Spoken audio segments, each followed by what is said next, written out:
Hi, this is Demi from Murdock Chevrolet, and I'm back with another video to help you with your next vehicle purchase.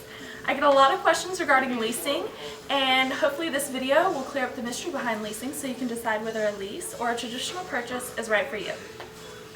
In the past, leasing has had kind of a bad rep. They weren't very consumer friendly with all the fees and fine print, but leases today are much simpler, and for most drivers they offer a long list of advantages.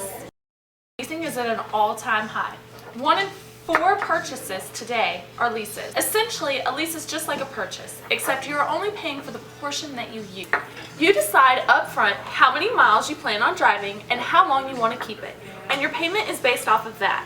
Most people choose 3 years, 36,000 miles, but there are plans for everybody. So for example, if you're deciding whether you want to purchase or lease a brand new Chevy Cruze, in a traditional purchase, you're paying for the whole principal, plus taxes on that entire $20,000. In a lease, the factory decides how much your car will be worth after the lease term.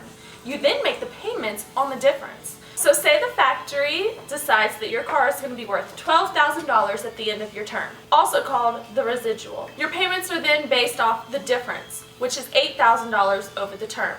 Then at the end of the term, you get to decide what to do. That's the biggest advantage. You get more choices. You can either, or if you loved it, you can buy the rest of it and keep it. In some cases, if the car is worth more than the residual, you can pocket the difference between the value of the car and the residual. A lot of us buy a car with the intentions of keeping it until the wheels fall off. And if that truly is you, then maybe a traditional purchase is better for you.